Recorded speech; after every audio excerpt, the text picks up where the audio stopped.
Hello and welcome back to the channel. If you're suffering from mental clutter or you feel overwhelmed with your day-to-day tasks, this video is for you.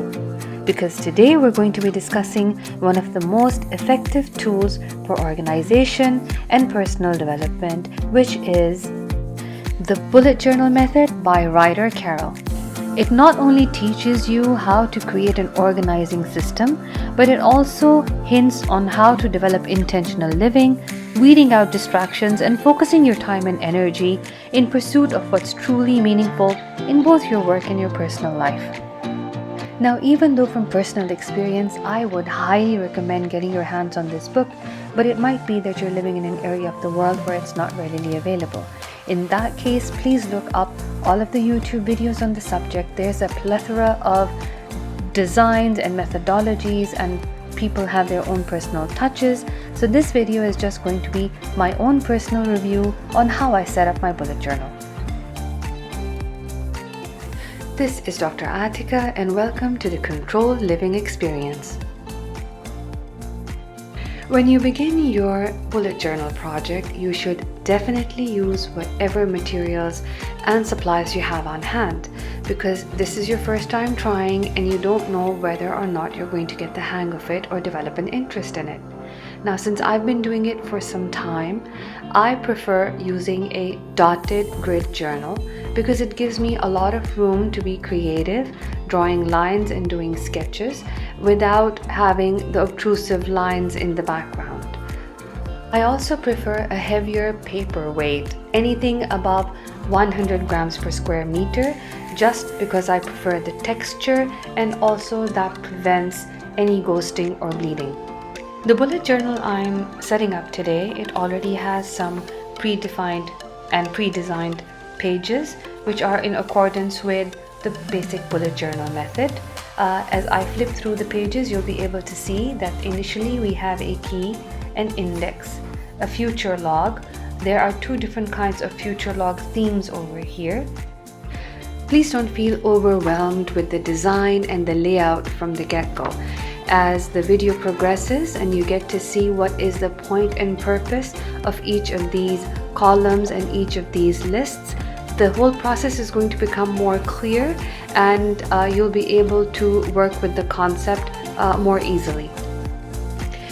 At the end of the notebook, you will not only find an area designated for trackers and collections, but also at the very end of the notebook, you're going to find a cardboard pocket that allows you to store small pieces of paper, notes, and your washi tape.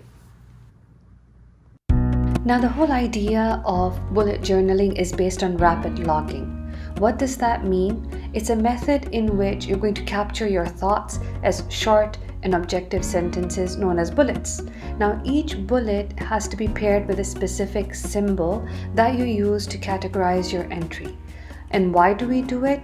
It not only uses less time, but it makes it easier for us to retrieve the information. Now, the key is very, very customizable, and it is up to you what symbols you want to use for each kind of bullet. You just have to make sure that the symbols that you're generating are creative and they're easy to replicate and easy to remember. Now, in this slide, I have used the symbols which are used in the original bullet journal method. Now, as you can see, tasks are symbolized by a dot. Once the task is completed, it can be crossed out. If a task has to be migrated, which means it could not be finished on the designated day or time and had to be moved forward a few days or weeks at a time, you can just generate a right-facing arrow to signify that it's at least going to be forwarded to within the same month. However, if a task is delayed several months to a year, you can just symbolize that with a left-facing arrow, which means that in order to find the next time that this task has been scheduled, you will have to go to the future log to see where to find it. An event is marked by a circle. Notes can be signified by a dash. And anything urgent or important that needs to be looked up can be marked by an asterisk or an exclamation point. These are just the symbols that I use. Here you can just see me replicating the same symbols onto my journal. I've been using these symbols for a long time. At the bottom of the key page, you'll also see me writing down some abbreviations. These are some of the things that I keep a track of every single day. For example, my ketosis level, because I follow that diet plan, and the number of steps that I take, etc., etc. You can generate your own symbols on whatever items that you need to be tracking. For me, it's usually my personal care and health related tasks.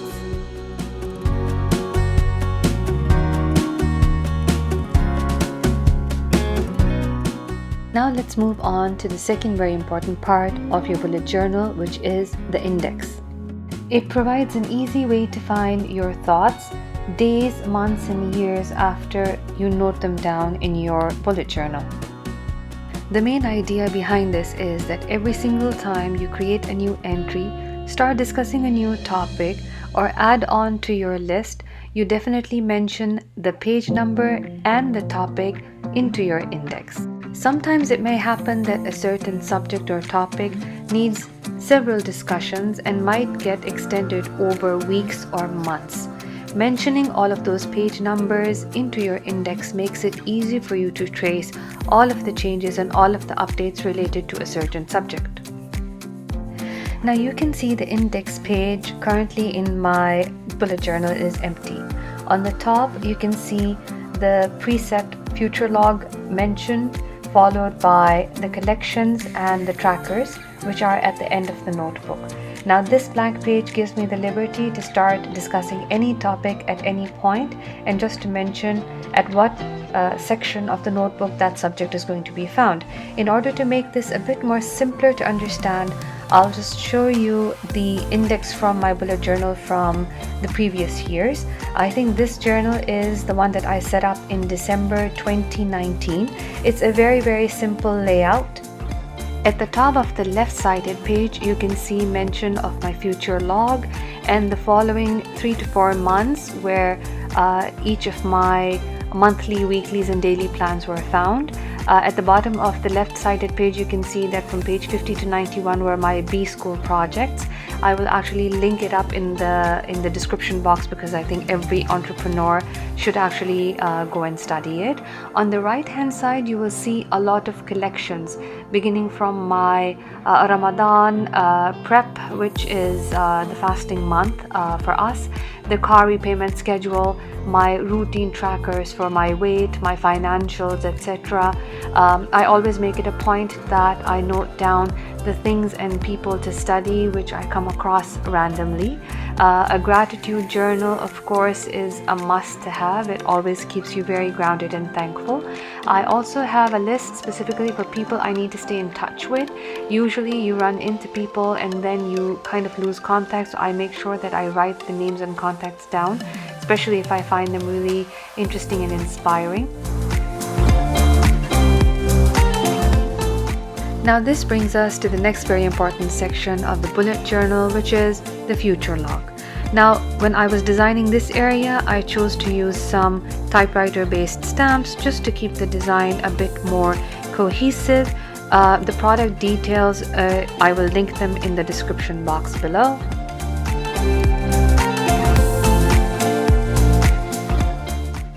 In the following few minutes, you're going to see how I keep my future log, which is basically into two separate categories. On the left-hand side of the page, I keep those entries which have specific dates that fall out of the current year. I keep it to store renewal dates, expiration dates, and reminders for more than a year ahead. It gives me a clear picture and reminder of what paperwork and deadlines that I need to be dealing with within the next few years or months, and I can plan those renewals in advance. And how it works for me is that as soon as I will renew a document, I will mention the expiration date in the future log page. For example, passport renewals, they're very important, and you cannot travel if your passport is about to expire within 6 months and you can't really get visas. So as soon as I renew my passport, I will put the expiration date in my future log, and I will set a reminder 6 months before the expiration date so I can actually get the process done and it won't cause any long-term issues. Might include my professional registrations, car registrations, other equipment registrations, especially vaccination dates for my toddler, and also helps me to plan the holidays or any corporate events a few months to years ahead. It's very easy to edit your future log and to transfer it from one journal to another, and always keeps you on top of your paperwork. Now, in the following few seconds, you're going to see how I was updating my future log.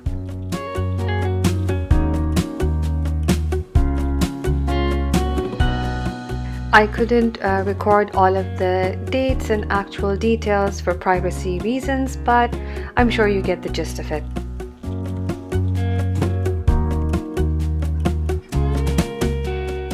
The next page for the future log, that stores the entries that have specific dates that fall out of the current month. It's a reservoir that organically develops over subsequent months, and it keeps you on track. So when you're updating or migrating to the next new journal, it's very easy to transfer the data month by month.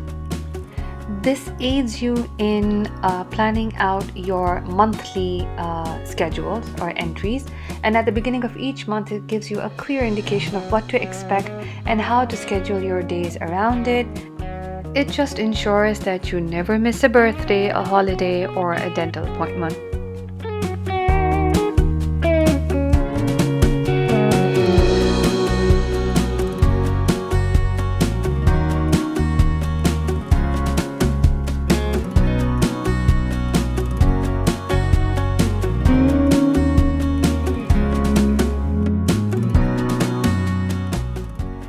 I just decided to be a bit creative and use my stamps again, just to keep the design a bit more pleasing.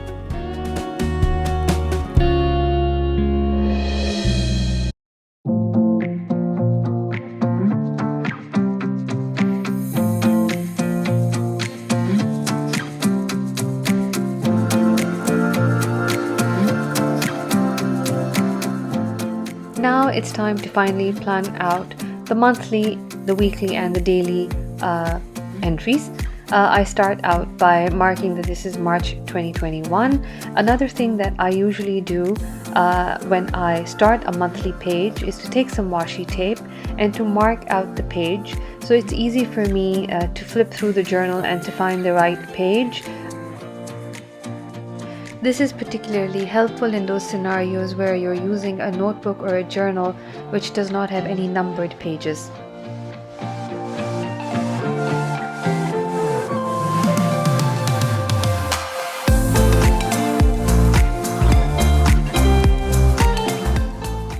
I'll usually start out by writing down my targets for that month.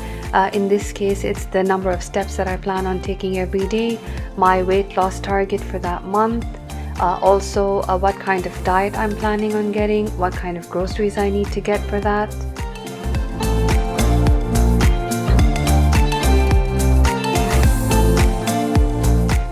This page will also contain the details of all of the upcoming events like birthdays, doctor's appointments, and also the important tasks that I need to get done for home or for work that are urgent or the deadlines are approaching.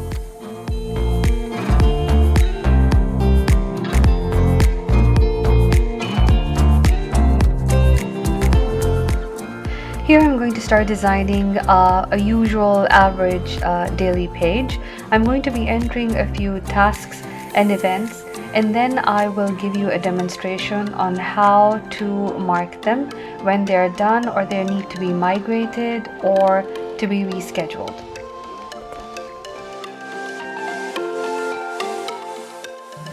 Now let's say I was too busy or I didn't have the money to buy the new scrubs. That's why I put in a right-sided arrow showing that it had to be delayed for another day.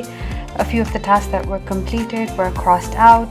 For example, the play date was cancelled due to quarantine, so I crossed that one out.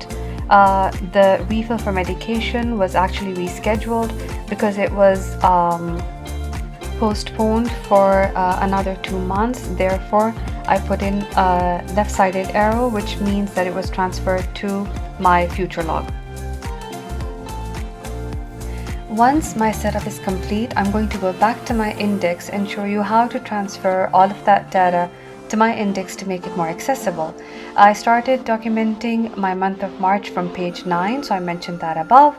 Also, I need to start a new collection, which is my son's birthday plan. I wrote down that it's going to be on page number 152, and here I'm going to put in a title which will be Hamza's birthday and all of the tasks that need to be done in order to organize that birthday. For example, I need the guest list, I need to design the invitation cards, the menu, the entertainment, the cake, and the decor.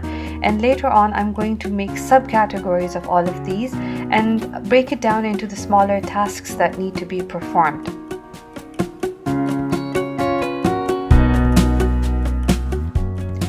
And as soon as these individual tasks keep on getting allocated or they keep on getting achieved, they will be either crossed out or migrated or reallocated.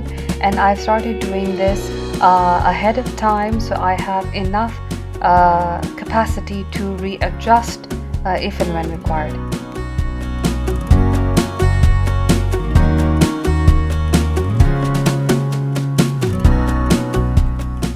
I hope you enjoyed watching a basic bullet journal setup with me.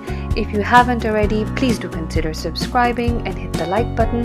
If you have any questions regarding the process or if you have any comments, I'm really looking forward to it. Until the next time, please take care.